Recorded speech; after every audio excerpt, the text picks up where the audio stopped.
Oh, big yawn to start this one off. That's how I feel today.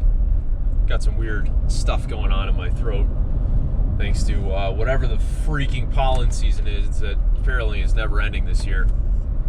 If you guys are at all pollen sufferers, then maybe you can relate to me that in this allergy season just feels like it's been one of the worst that I can remember in a long time. Anyways, why are we in the car? Why are we in the fancy car, first of all? The answer is we're going on an adventure. Another adventure. I know, but Tucker, you take on so many projects and you rarely finish any of them. That's not true. I finish them when there's time to finish them. But this one is a little bit unique. We're getting close to the end of the Ranger build. Along with the Taco Preza, we've got a few more hours worth of work on each. I say a few more, probably 8 to 10 more hours worth of work on each. While we're in the car, I got contacted by a friend of a friend who owns a construction materials distribution business. We'll put it that way. Try and be politically correct. He hasn't decided yet whether or not he wants to, whether or not he wants his company name out there on like this. So I'm going to respect his privacy on that one.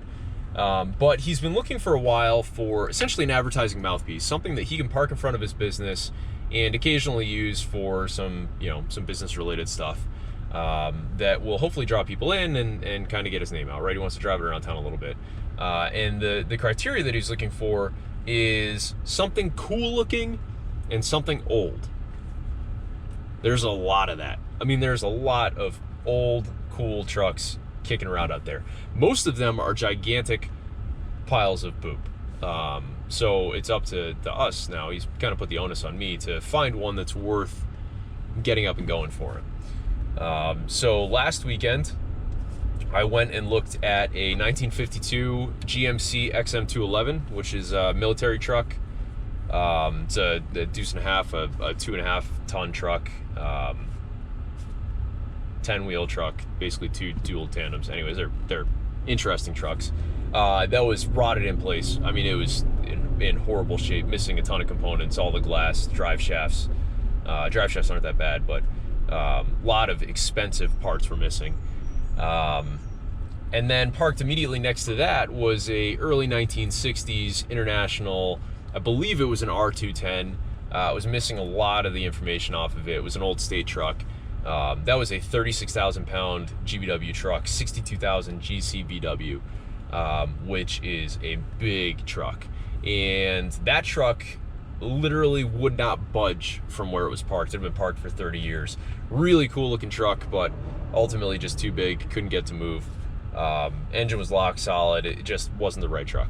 So we did a little bit more digging, and he came across a 74 F600, which, is it old? Yeah, it's old. Is it cool?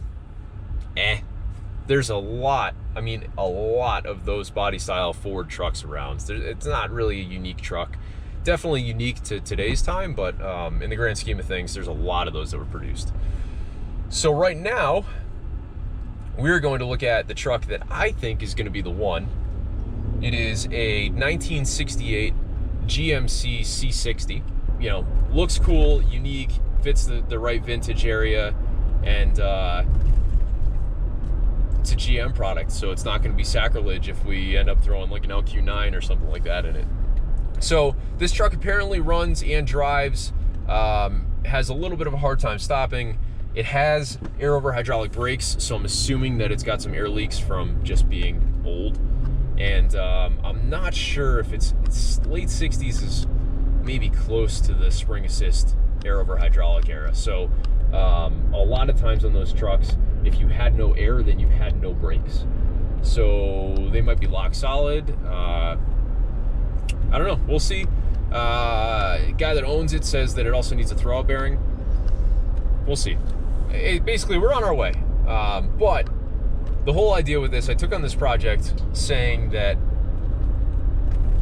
I'm not going to interrupt any of my other projects to get this done. So my other projects are going to get finished. Maybe not the Datsun, because the Datsun's kind of a slow burn. But my other short-term projects are going to get finished before we even look at this thing. And it matches his timeline well. I like the guy. I trust him so far. So if you're listening, you know, pleasure to be doing some business with you. and we'll see where it goes. I'll update you guys when we get a little bit more info.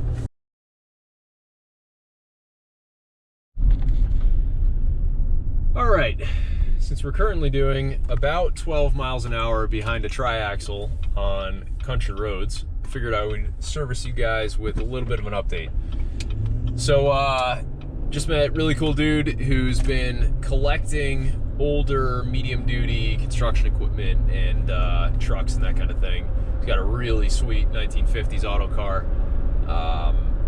Cummins 250 I think he said, that maybe we'll get a sneak peek at when the new project gets delivered, because we struck a deal on that 68 C60. I'm really excited for the truck. I'll walk you guys through it when it gets here. It is currently Wednesday evening, and it should be delivered either Saturday or Sunday depending on weather. So got to make a little bit of room for it, but I'm pretty stoked.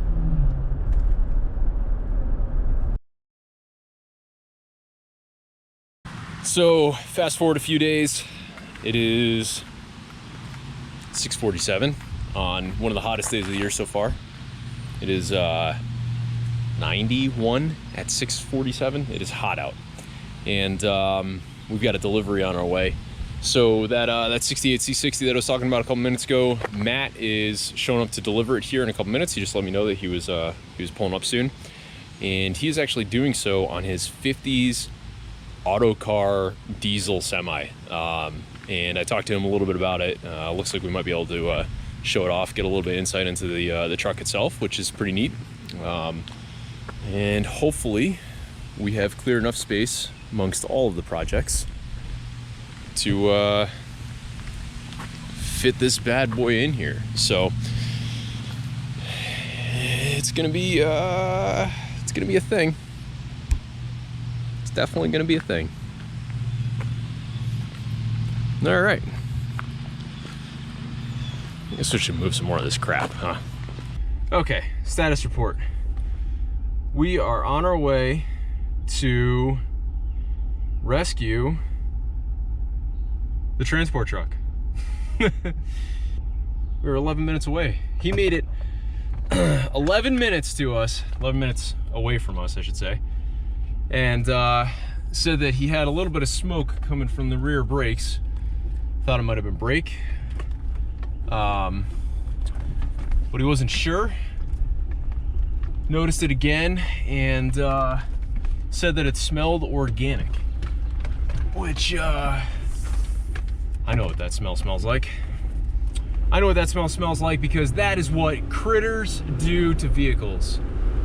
The chuds themselves just bring leaves and all sorts of crap in there. So we're on our way to figure out what's going on. We got a bunch of tools, got a gallon of water, got some gloves, big pry bar, hammer, pull some backing plates. Hopefully we can get this C60 home. I don't know why everything is a freaking extravaganza. Just want things to go smoothly, but you know, we're breathing. Beautiful, beautiful evening, absolutely gorgeous sunset, and can't really complain about much. So catch you guys up when we get there. So what size machine do you got? I got a little Massey Ferguson in the TO50. It's like a 30 horse Continental, maybe 4-cylinder. So it's about the size of like a Ford 9N or something, but like with a bucket on it or something. So it's bigger than an 8N, but yeah. So it'd be the next size up from an 8N. Yeah. We'll just release it nice and slow. That's all you got to do. You just need something with brakes on the back of it. Yeah. So it's got one wheel brakes currently. Anything's better than nothing. Yeah, we'll figure it out. So source of the problem was basically just organic shit came from the hubs, right? Yep, that's it. That's all it was. So, I mean, you guys obviously can't smell this, but yeah, man, that smells like you fired up your grill for the first time and you're burning all the shit off the yep. Off the grates. It was, man. See, I thought it was because I know what brakes smell like, I know what oil smells like, all the different types of oils, and they burn them like. It's not either. Yeah. Some little mouse died alive. Yeah, that's, man, It's been a great truck. I kind of figured it wasn't anything that was too serious insane or nothing. It's never really given me an issue, so. All right. Should be ready to rock and roll, man. 4 miles. 4 miles should be all set. Maybe even having them backing plates off too. Some of the crap will Fall out. Yeah. So when we get there, you just want to park. I mean, my street it's a double yellow road, but there's not a ton of traffic on it. So you just want to park in the street and scope it out. Yeah, I usually just park on one side and then we unload or something. So yeah, we'll if you figure want it to show me what that looks like. Yeah. Maybe we can beat the daylight. Getting close. We're going through farm country though. There's like 9 stop signs between here and there, so should be good. Nice. Yeah, All right. I usually just glide right through them. I don't stop. Nobody's stopping you. It's optional. Yeah. Welcome to Ellington. Nice.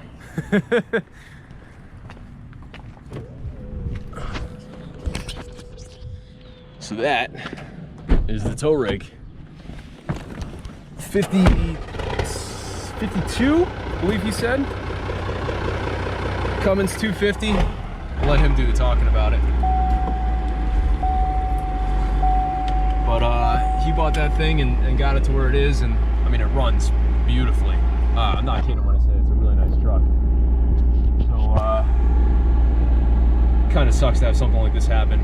Long story short, we popped off the backing plates and let's see where he's going. Popped off the backing plates, and I don't know, it looked like some sort of rat's nest in there. Whether it was mouse nest or some combination of beehive and leaves and crap, but it's caked in there pretty well behind the drums. I unfortunately didn't bring my light for my camera, so a little bit too hard to see in there. But yeah, 4 miles from the house. It'd be a much easier drive for him on the way back unloaded. That truck is not exactly light. So my truck, the C60. So we are moving. Hopefully, the end of the dilemmas. Unloading it is going to be a different story. He hasn't seen my driveway. I think he thinks it's a little bit easier than it is. I warned him. I said it sucks. It's an uphill, around a corner, gradual slope. Try my best to clean it up and see how it goes. So I know I rag on Connecticut a lot, like a lot. And it deserves it. It definitely deserves it, but every once in a while, I get pretty well reminded of why we stay. A New England day in a nutshell. Makes it kind of hard to leave. Kind of hard to have absolutely gorgeous summers and pretty temperate winters, even though we have 100-degree temperature swings from summer to winter. But can't imagine calling any other place home right now. Actually, I can imagine, and I would love to, but I won't. Okay, so update on the C60. It has a parking place now. It's currently being chocked by a wheel chock, a Ranger tire, and a big old log. So the adventure of getting it up my driveway was it was a thing. It was definitely a thing. It's a 2.5 ton truck, and it is every bit of that plus some weight wise. So turns out the trailer had no winch on it, so we had to pull it off of the Massey, and that was sketchy in itself because no air means no brakes. And it was beaver tail trailer, or dovetail trailer, depending on who you talk to. So it took the tractor for a little bit of a ride, and then it obviously was not dragging the tractor. Love it to death. Great tractor, huge fan. Was not making it up the driveway, pulling this thing. So hooked it to the Yukon, and Yukon just chugged it right up like it wasn't even there, which is part of the reason why I bought the Yukon. The problem with the Yukon is it's quite long, and I do not have that much space in front of the truck. So got it to where I could with the Yukon. Had to get the Yukon out of there. tried to pull it with the tractor. Not happening. We've got a little bit of a crest of a hill until we hit a flat spot here. So we can't leave it here because it's halfway in the middle of my driveway. You guys can see that. There's the edge of my driveway. And we got to move this thing. Do not do this at home. I'm not advising anyone to do this. It's stupid and somewhat irresponsible. But sometimes you just have to make what you got work. And we are going to make a come along and a tow chain work. And I've moved it successfully about 3.5 feet so far. And I figured, why not? Let's just show you the process. So I'll go over the truck in detail when it's light out. Don't worry, we're getting there. If you're here for that, give it a minute. The tractor, I have purposely dug in. We're sunken chalked, basically. Buckets down, and we're using all. It's a heavy tractor. Don't get me wrong. It's 3,700 pounds, I think, with the front loader. 3,600, 3,700 pounds. So it's a substantial tractor. The truck weighs like 8,000, 9,000 pounds, maybe. Let's call it 9,000 because I think it's 8,000 with just the cab and chassis, and we probably got a 1,000-pound flatbed on there easily. This thing is pretty beefy. Don't mind that. We'll get there. So we're using a come along and a chain, and we're hooked up to the frame of the tractor, and we're dug in, and we're going 18 inches at a time, a foot at a time, moving all the chocks just to make sure. Man, it is it's a process. It is a process for sure.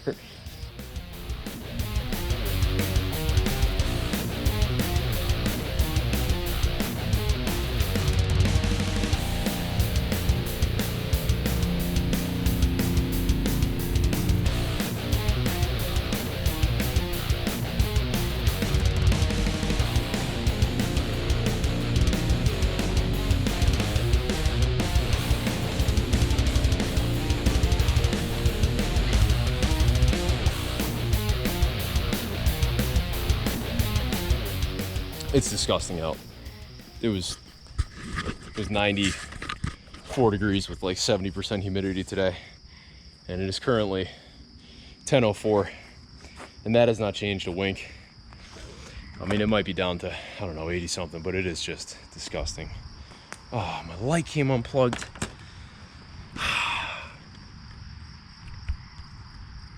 There we go. Anyways, I don't even know if you can really see me because I got the light pointing the other way. We have clear access to the barn, which is kind of what we needed. We got 3 wheels chalked. I'm gonna uncage the brakes again. Oh my god, the fucking light keeps coming unplugged.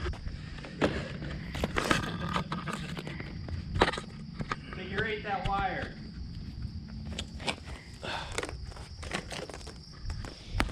Oh, Lord help us. All right. We have 3 wheels chalked for now.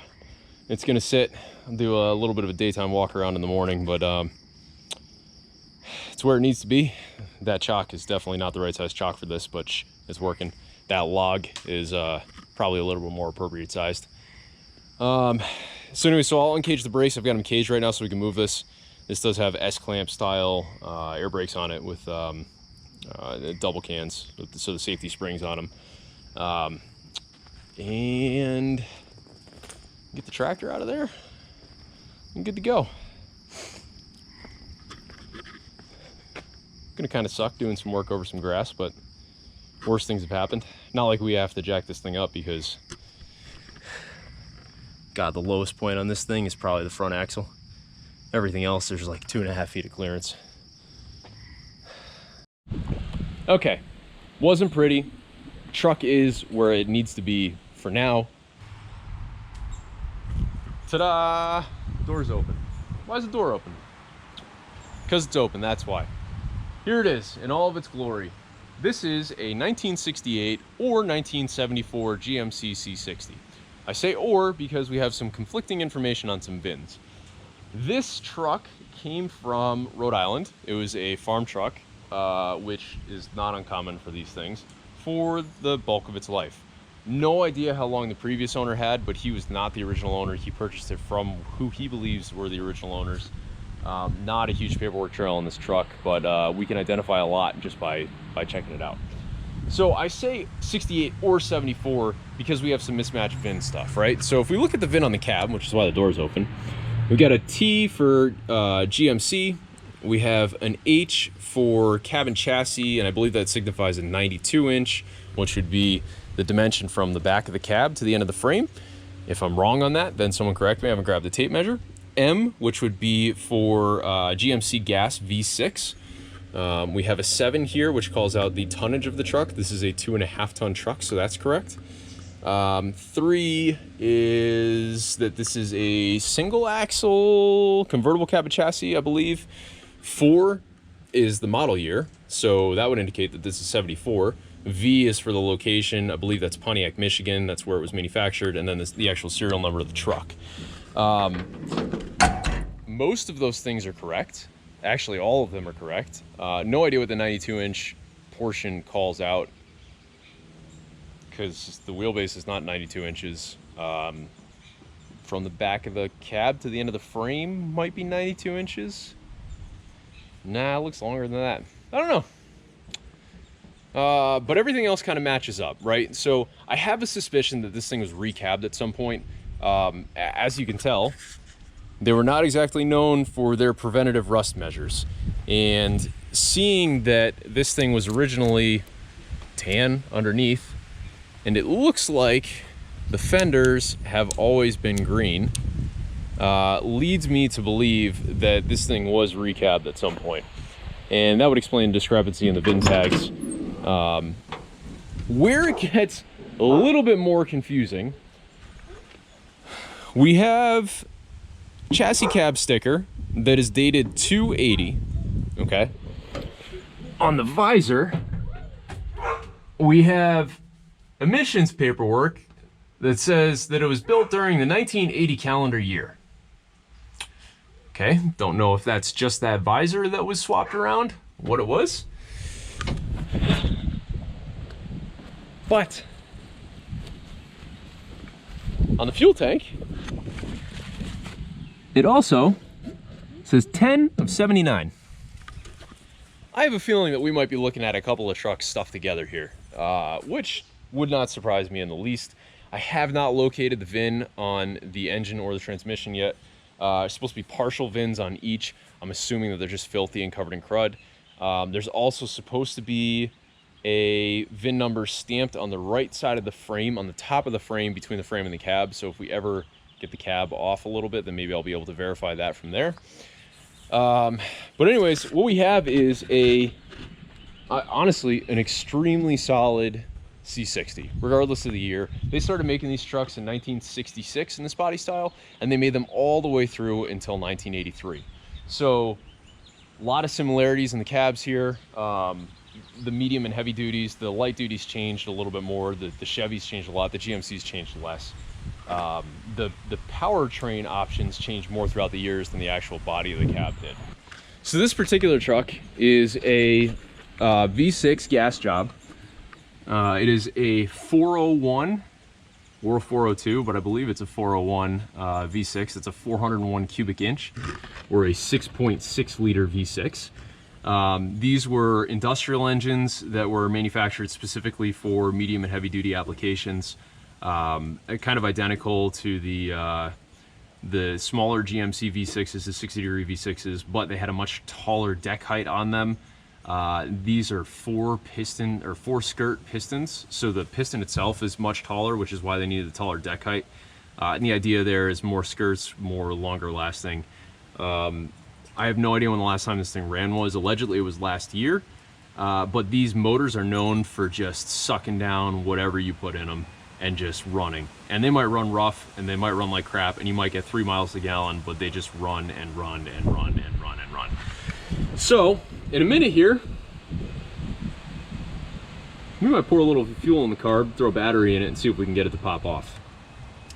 This truck does not come without issues though, because, oh, by the way, it was $600. This is what $600 gets you nowadays. We purchased it with 2 known issues. The air brakes need some work because it has air brakes, and the throwout bearing on the transmission is gone. And when you look down in there, you can see that the throwout bearing is just trash. It's just exploded. So again, not uncommon. This particular truck was built with a new Process 540C transmission. So this particular transmission, the new Process 540C, had 4 speeds towards the dash and 2 towards the bench. It does have a 2-speed air shift rear in it as well, so we technically have 10 speeds, I guess. It is not an overdrive transmission. It is a direct drive fifth in this. It has 2 PTO takeoffs, and this particular one is actually kind of cool. This flatbed is a dumping flatbed. So you can actually see this is the PTO takeoff shaft right here. This is the PTO hydraulic pump. This lever itself controls the little valve in here for the hydraulic ram in here. Allegedly, this thing dumps, tilts and dumps. Does it actually? We'll find out. I know something for sure, that this thing's leaking and those hydraulic fittings are crusty. So absolute least we're gonna have to reseal this thing and probably throw some new lines on it if we can even get them to budge. But while I'm down here, I want to show you guys something that I'm kind of amazed at. This frame is extremely, I mean, it's really solid. It's really solid for a, let's see, 68, 50, I don't know, 55-year-old truck. The drive shaft is out right now because the input bearing is imploded and could not get the transmission to pop out a gear. So we needed it to roll, obviously, so we pulled the rear drive shaft. This particular truck has S-clamp style rear brakes with spring assist, safety spring assist, safety spring cans on it. We do have an issue with the brake lines where 2 of them are ruptured right there. So we're gonna have to replace those before we really get this thing moving. Could not locate a tag on the rear end. So when I figure out what that is, I will go over that. I mean, it's just a cool truck, right? It's got some dings, it's got some scratches, needs a whole bunch of sheet metal work on a lot of this stuff. The really cool part about this and about these C40s, 50s, 60s, and the 70s is that the cab was actually shared with the light duty trucks. So you could find a C10 through C30 cab and slap it on this thing, and aside from some slight sheet metal differences in the floor pan, it'll work no problem at all. So on the light duty trucks, the C10 through C30s, they had a little bit more of a transmission hump down there just to fit the transmission. Am I going to recab this? Probably not. Where all the rust is on some nice flat surfaces here, some really easy bends. It needs floors, it needs floors pretty badly, but that's pretty common for trucks of this vintage. The nice part about this is it's a 1968. Everything is relatively straight. I mean, this is probably the hardest thing that we have to fix here, just because it's kind of a bent, curved guy, and we might just throw some patches in there and call it a day. Actually, I lied. That hinge is separated, so that might be the most annoying thing that we fix. Or the grill. Or we don't fix any of it. Maybe we just sand it down and throw some Pour 15 on it and drive it around patinaed. But ultimately, at the end of the day, it's not my build. I mean, I'm doing the build, but it is for someone else. So we're gonna take his creative input and see what he lets us do, and go from there. What else can we talk about? I mean, it's a pretty simple truck, right? And these things were ultra simple back in the day. It's got some sketchy Widowmakers on it. We might end up converting these to a more modern wheel. I mean, they work. It has 1020 tires on it. I don't know what he wants to do with them. The tires are obviously shot. So we'll get through all that kind of stuff when we get to that point. But for right now, our mission is to really not touch it, because I told him that I am not touching this thing until I finish the Taco Preza and the Ranger, which is conveniently all the way down there because we use the headlights to unload this thing. And well, the battery died. So the battery is up here charging, has been charging. And I keep looking at this thing like, you know what? We should probably figure out if this motor is gonna run. Because before we do anything, I'm a little bit worried about tracking down components for the transmission. The engine, I found a pretty reliable source for internal components. If we have to do engine work and transmission work, or if this thing is just absolutely pluming oil out of the back of it, then we're probably going to be better off doing a motor swap in this thing. This thing, when it was brand new, made 235 horsepower and 370 foot-pounds of torque.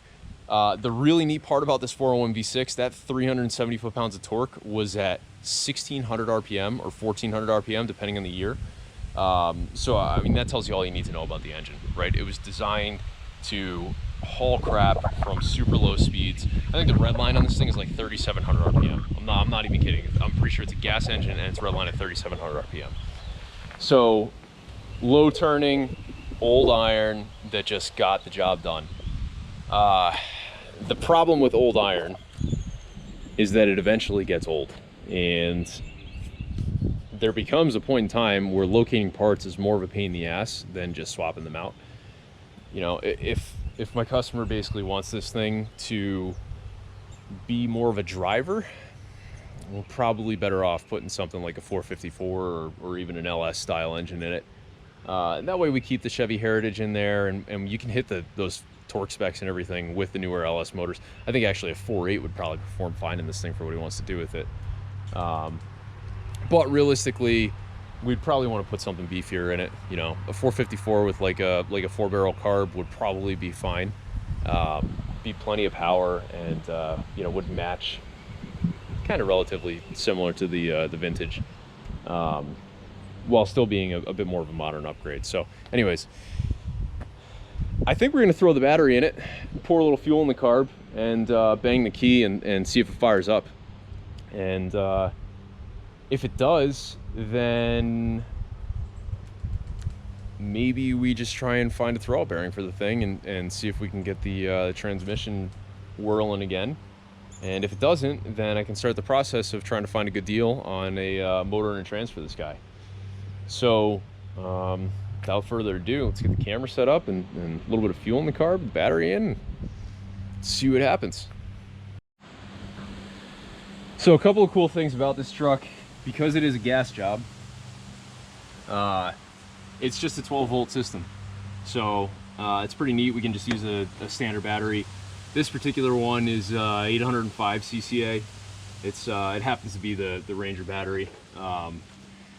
Pretty chunky battery for a Ranger. Hopefully it should spin this guy up pretty easily. I did check the oil the other night and it looked like it was fine, but I'm going to check it again here in the daylight.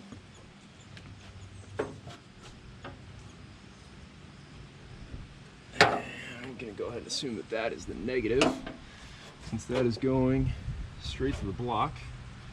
Which means the positive would be over here, and it's just going down to the starter and relay.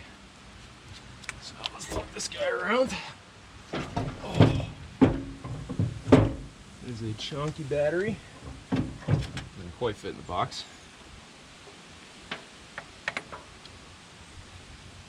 Oh, those are some snug terminals. Terminals. Whew. Let's see. Well, nothing sparked. That's good.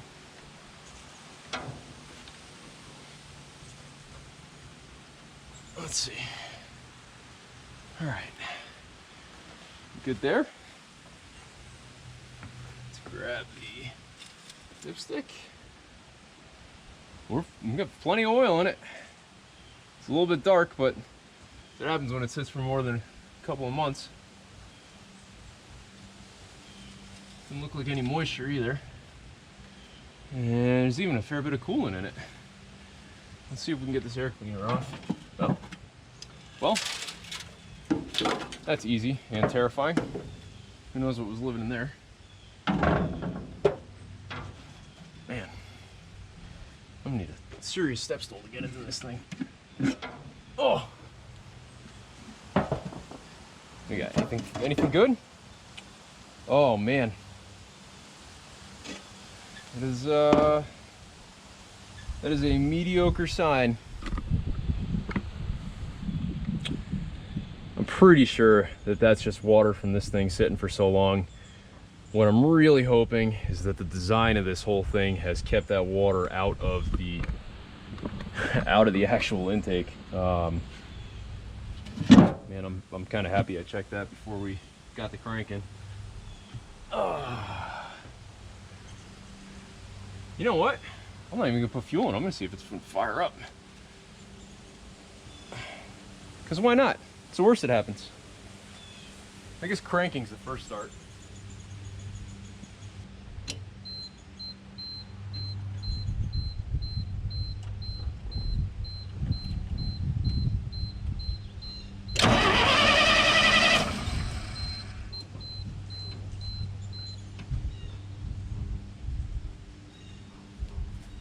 This actually cranks really easily, and the choke doesn't want to move. I think it's the choke at least. Yeah, it looks like the choke. Let's see if we can get it to move my hand at all. Oh yeah, it'll move.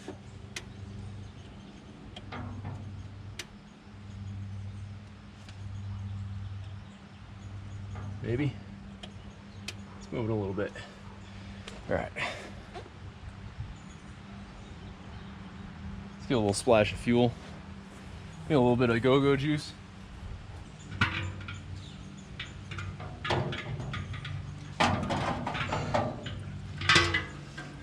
All right. Oh. Splash of gas everywhere.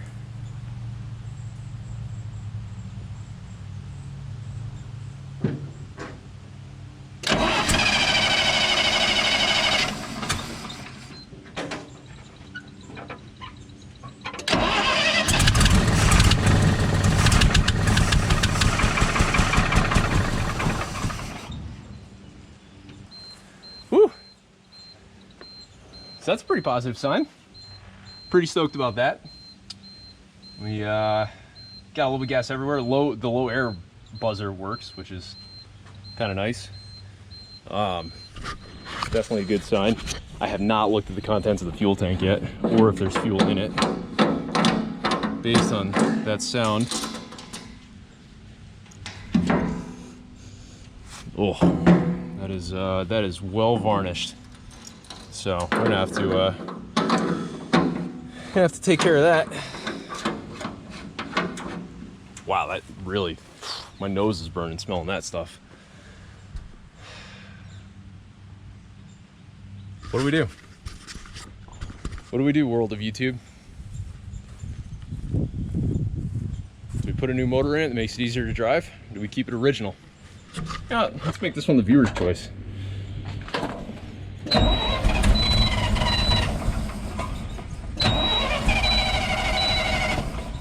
Man, that thing cranks so smooth. It sounded pretty cool too. Let's see, are we even building air pressure? Where's our air? Building a little bit of air pressure too.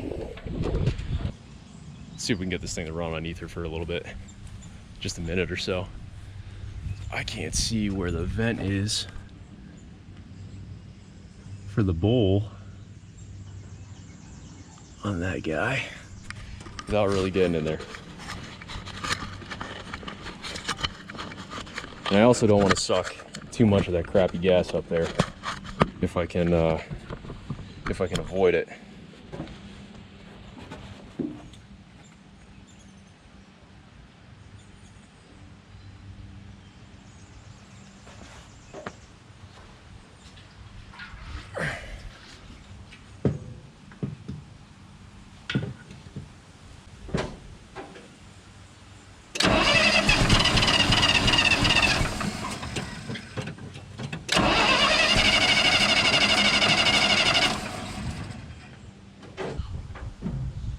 Alright, try the old starter fluid trick.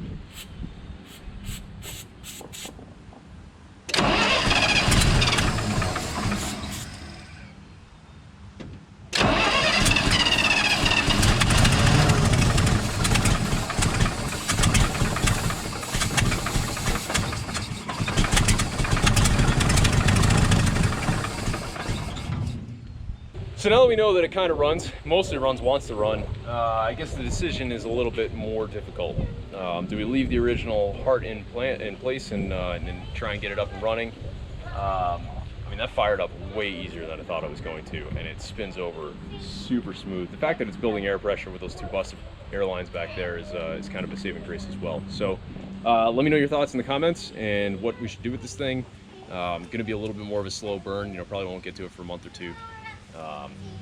But I'm really excited, man. This is probably one of the cooler things that I've worked on, and we've got kind of a blank slate as long as we can turn it into something cool. So more input you guys give me, more we can do to it. Thank you.